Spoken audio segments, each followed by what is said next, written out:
श्री स्वामी समर्थ. नमस्कार मंडळी, आज आपण या व्हिडिओमध्ये जाणून घेणार आहोत वृश्चिक राशी साप्ताहिक राशीफळ 28 एप्रिल ते 4 मे 2025 हा आठवडा वृश्चिक राशीच्या व्यक्तींना कसा जाणार आहे.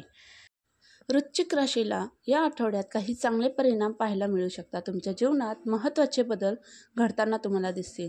तुम्हाला स्वतःवर विश्वास ठेवून काम करावे लागणार आहे, ज्यामुळे परिस्थिती तुमच्या बाजूने राहील. तुम्ही सर्व क्षेत्रामध्ये संतुलन साधण्याची गरज आहे.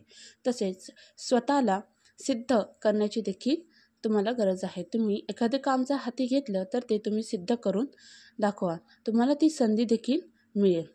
नोकरीच्या बाबतीत बोलायचं ठरलं तर या आठवड्यामध्ये नोकरी करणाऱ्यांना हा आठवडा खूपच सकारात्मक ठरणार आहे. तुम्ही ज्या ठिकाणी काम करता त्या ठिकाणी वरिष्ठ तुमच्यावर विश्वास ठेवतील आणि महत्त्वाच्या जबाबदाऱ्या देखील सोपवतील. ऑफिसमधील राजकारणापासून दूर राहावे. फक्त तुमच्या कामगिरीवर काही जण हे नाराज होतील, तर त्याची काळजी तुम्ही मात्र घ्यायची आहे. व्यवहार करताना मात्र जरा जपून व्यवहार करावा, सतर्क राहावा. वृश्चिक राशीच्या विद्यार्थ्यांना हा आठवडा कसा जाईल तर सामान्य राहणार आहे. तुम्हाला अभ्यासावर लक्ष केंद्रित करणे फार गरजेचे आहे. त्यासाठी वेळेचे योग्य नियोजन करा. मन भ्रमित होऊ शकते, त्यामुळे गोंधळ न घालता संभ्रम टाळा. आपल्या शिक्षकांचा सल्ला जरूर घ्या. जे स्पर्धा परीक्षेमध्ये प्रयत्न करत आहे तर त्यांना चांगले यश देखील मिळू शकते. वृश्चिक राशीच्या व्यक्तींची आर्थिक बाजू ही चांगली असणार आहे, पण आर्थिक बाबतीत विचारपूर्वक पावले तुम्ही मात्र उचलायचे आहे. खर्चावर नियंत्रण ठेवा, कारण घरगुती खर्चात वाढ होण्याची शक्यता आहे. तसेच काही अनपेक्षित खर्च देखील तुम्हाला समोर येऊ शकतात. तुम्हाला जुन्या गुंतवणुकीचा चांगलाच लाभ मिळणार आहे. तुम्ही जुनी उधारी देखील मागू शकाल आणि ती तुम्हाला सहजपणे मिळेल देखील. तुम्ही आपली जी बचत वाढवण्यासाठी जे प्रयत्न करत आहात किंवा जी गुंतवणूक करत आहात तर त्यातनं तुम्हाला नक्कीच फायदा होणार आहे. भविष्यात त्याचा चांगला नफा तुम्हाला मिळणार आहे.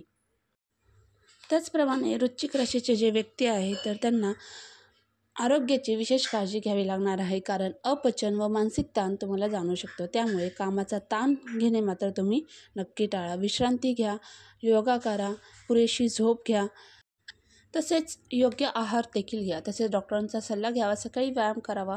वृश्चिक राशीच्या कुटुंबात शांत आणि सौम्य वातावरण हे असणार आहे. घरातील वृद्धांचा आशीर्वाद आणि सल्ला मात्र नक्की घ्या. त्यांची काळजी घ्या. तुम्हाला घरातील व्यक्तींचा उत्तम असा पाठिंबा मिळणार आहे. वृश्चिक राशीच्या व्यक्तींच्या प्रेम जीवनामध्ये आनंद आणि स्थिरता असेल. जोडीदाराशी संवाद वाढेल. अविवाहितांना नव्या नात्यांची सुरुवात करता येईल. वृश्चिक राशीच्या वैवाहिक जीवनात विश्वास आणि संयम देखील राहील. तुमचे भावनिक नाते हे मजबूत होईल. एकूणच हा आठवडा तुम्हाला चांगला जाणार आहे. एकंदरीत तुम्हाला 28 एप्रिल ते 4 मे हा आठवडा या सप्ताहात तुमच्या जीवनात बरेच बदल हे येऊ शकतात, ज्यासाठी तुम्ही तयार नव्हते. या कारणाने तुमचा आयुष्याकडे बघण्याचा दृष्टिकोन हा उदास असेल आणि तुम्हाला कारण नसताना नकारात्मक वाटेल. त्यामुळे तुमच्या चंद्र राशीतील राहूच्या 5व्या भावात असण्या कारणाने आर्थिक जीवनात चालत असलेल्या गोष्टी या सप्ताहात तुमच्या जीवनसाथी किंवा प्रेमीसोबत काही मोठा वाद देखील होण्याची शक्यता आहे. यामुळे शक्यता आहे की तुम्ही धनसंबंधित खूप असहाय्य असू शकता. त्यामुळे आपला व्यर्थ खर्च पाहून आपल्या साथीची लेक्चर ही ऐकायला मिळू शकतात. प्रत्येक व्यक्तीच्या जीवनामध्ये वाईट काळ हा येतच असतो. ही गोष्ट तुम्हाला चांगल्या प्रकारे समजण्याची आवश्यकता आहे. म्हणून कौटुंबिक जीवनात जर या सप्ताहात परिस्थिती तुमच्या पक्षात नसेल तर तुम्ही त्याला अधिक खराब करण्यापेक्षा धैर्याने आणि चांगल्या वेळेची प्रतीक्षा करण्याची आवश्यकता आहे. असे पाहिले गेले आहे की आम्ही करिअरमध्ये पुढे जाऊन अहंकारात येऊन आपल्या आसपासचे लोक जसे आपले अभिभावक, आपले गुरु आणि मित्रांना विसरतो आणि जेव्हा विपरीत परिस्थिती येते तेव्हा आपल्या मनात त्यांची आठवण आणि सहयोगाची इच्छा पुन्हा जागी होते. असेच या सप्ताहात तुमच्यासोबत काही होणार आहे.